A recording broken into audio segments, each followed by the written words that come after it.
Olá, pessoal. Aqui é o professor Washington Soares e hoje nós vamos falar um pouquinho sobre a expansão territorial durante o Brasil colonial, tá bom? Então, quando a gente fala de expansão territorial, três foram as grandes atividades que concorreram para essa expansão, tá bom? A gente vai ver, pessoal, primeira coisa que a gente tem que pensar é o próprio contexto. O que está acontecendo com essa América Portuguesa e onde ela está inserida? Lembrando que, na época dos grandes descobrimentos por parte dos europeus, né, o Tratado de Tordesilhas ele foi feito antes da chegada oficial dos portugueses aqui no continente da América do Sul, tá bom?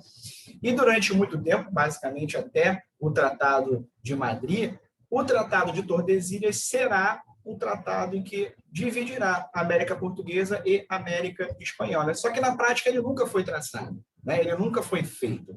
Então não sabemos exatamente, né? Nós temos um possível traçado, né, que vai mais ou menos da região de hoje, a cidade de Belém do Pará, onde é hoje mais ou menos Laguna, em Santa Catarina. Ou seja, um espaço muito menor se comparado ao desenho que o Brasil tem hoje, tá bom? E a gente vai ver por que o Brasil passa a ter esse desenho muito maior se comparado ao que deveria ser pelo Tratado de Tordesilhas, tá bom?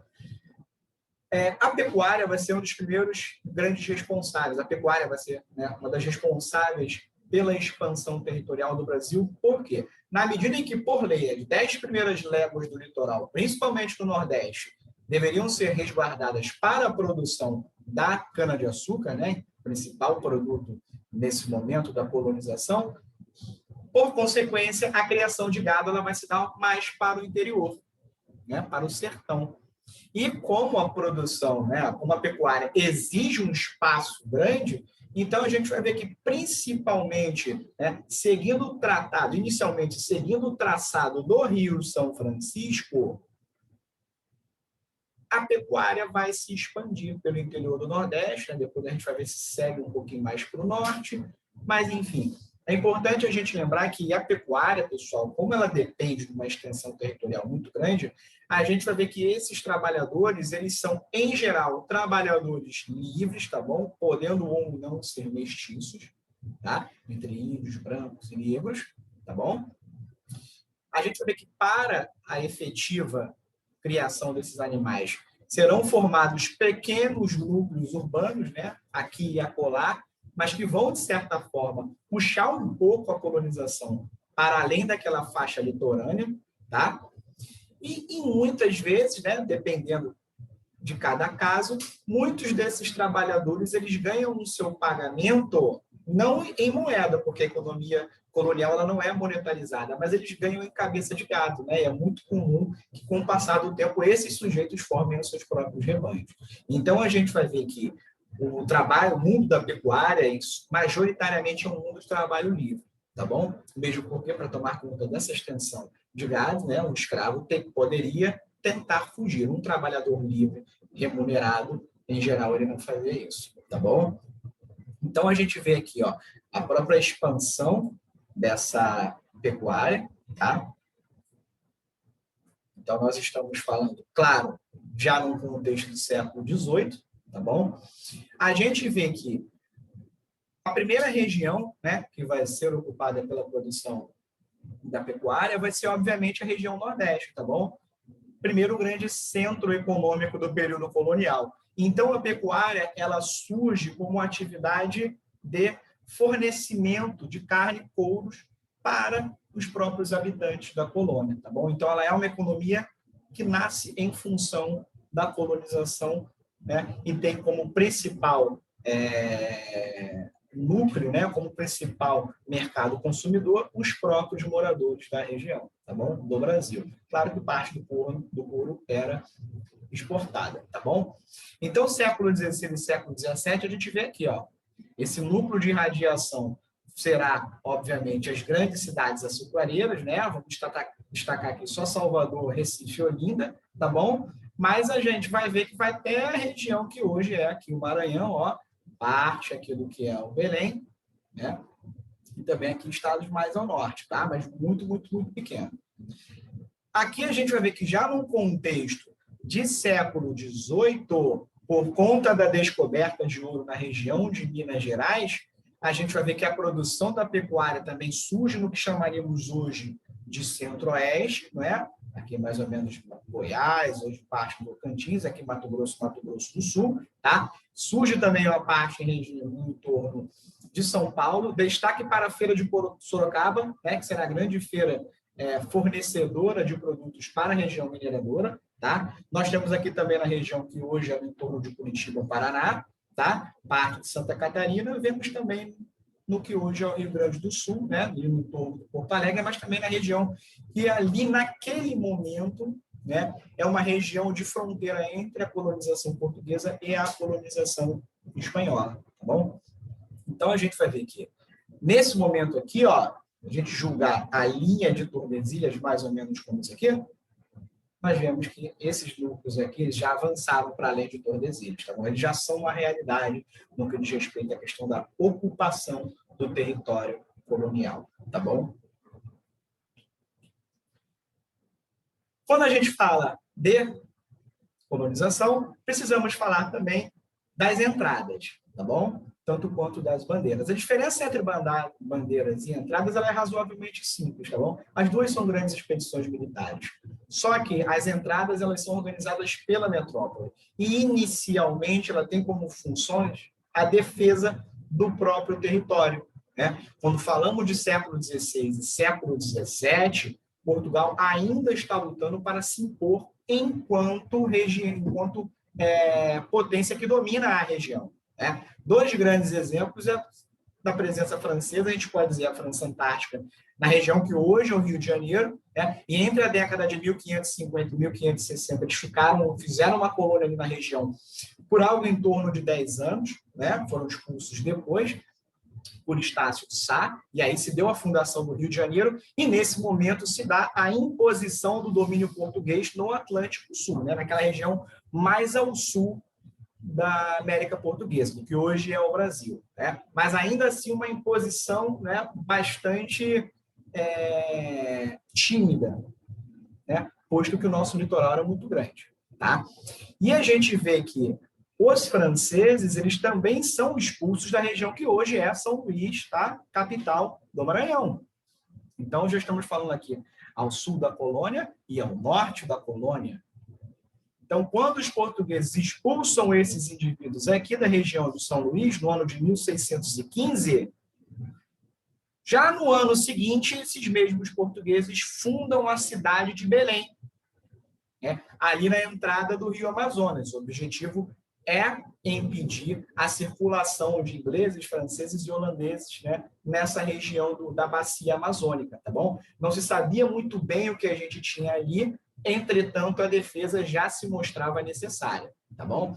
A construção de fortes, ela vai se dar junto com a própria exploração da atividade econômica na região. Isso é uma outra característica da sociedade brasileira até os nossos dias, tá bom? Tradicionalmente, a ocupação do nosso território, ela se dá em função da exploração econômica, tá bom? Nos fixamos em locais em que é possível explorar economicamente, tá bom? Aí a gente vai ver que aqui já num contexto da própria ocupação do norte do Brasil, a gente vai ver que a exploração e economia da Amazônia, né, século XVII, mas mais especificamente século XVIII, tá bom? Com mais intensidade no século XVIII, são as chamadas drogas do sertão, cacau, pimenta, castanha, entre outros pequenos produtos que não têm tanto valor assim no mercado internacional, né? Isso explica por que durante muito tempo, a região que hoje é o norte do Brasil, ela permaneceu periferia da colonização portuguesa, né? Não é à toa que durante muito tempo foi administrada, ela se tornou separada da própria colônia do Brasil, né? Então tinha o estado do Grão-Pará, depois do Grão-Pará e Maranhão, mas enfim, é basicamente hoje o que nós chamamos da região norte do Brasil, tá bom? Enquanto o estado do Brasil foi administrado por Salvador, depois por Rio de Janeiro, tá bom? A gente vê a ocupação na bacia amazônica, pessoal. Nós temos a ocupação por parte de portugueses, né? Uma ocupação militar. Então, a gente vê aqui esses grandes fortes para a proteção do rio Amazonas, né? E de seus outros afluentes. Mas a gente vê uma presença jesuítica muito grande, né? Durante muito tempo, se pensou que a Amazônia ela não tinha uma ocupação tão densa, né, por parte dos indígenas. Hoje, descobertas estão provando que nós estávamos errados. Então, a região amazônica ela teve um povoamento muito mais denso do que normalmente nós acreditávamos até então. A gente vai ver que a presença jesuíta aí vai se dar de uma forma conflitiva. Por quê? Como é uma região periférica do ponto de vista econômico e distante do ponto de vista geográfico, a chegada de mão de obra escrava vinda da África era muito rara.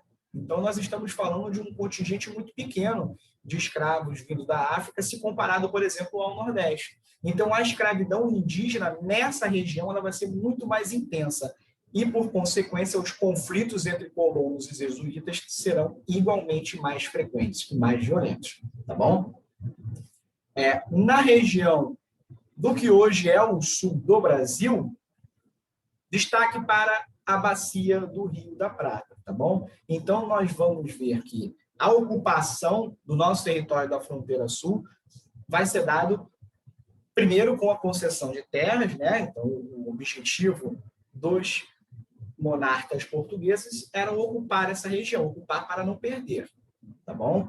Então, a gente vai ver que a criação de gado acaba se tornando a grande atividade econômica da região. Só que, pessoal, essa mesma criação de gado, ela unia povos da região que hoje nós chamamos do Cone Sul, da bacia do Rio da Prata, ou seja, Argentina, Uruguai, Paraguai e Brasil. Então, essa região sul do Brasil, né, destaque para ir para Porto Alegre, sempre foi uma região de fronteira muito embaçada, né? Então, a gente vê que os próprios colonos portugueses, né, na frente nós vamos chamar de gaúchos, esses gaúchos hoje eles estão geograficamente distribuídos, a cultura gaúcha está distribuída entre Paraguai, Uruguai e o Rio Grande do Sul, justamente porque o convívio desses indivíduos era muito próximo. Né? Não é à toa que os portugueses fundaram uma colônia ali do lado do Rio da Prata, né? A colônia de Sacramento, que está basicamente de frente para o Buenos Aires. O objetivo dos portugueses era muito simples. Nós dominamos uma parte, né? uma banda do Rio, e os espanhóis dominam outra banda do Rio. Né? O objetivo era tentar marcar presença na região. A gente vai ver que na demarcação de fronteiras do Brasil, um pouco mais adiante, a colônia do Sacramento sempre vai ser uma região bastante polêmica, tá? Do ponto de vista econômico, a ocupação por parte desses portugueses e a criação do gado vai fazer com que esses mesmos vendedores, né, inclusive muitos saindo de Buenos Aires, se dirijam até a região de onde hoje é Sorocaba, tá bom? No meio do caminho, entre o Rio Grande do Sul e São Paulo, passava para o que hoje é Santa Catarina e o Paraná. E nesse meio do caminho vão se fundando pequenos núcleos urbanos que fortalecerão a ocupação portuguesa no que hoje é a região sul do Brasil. Tá bom? Paramos aqui, voltamos no próximo vídeo.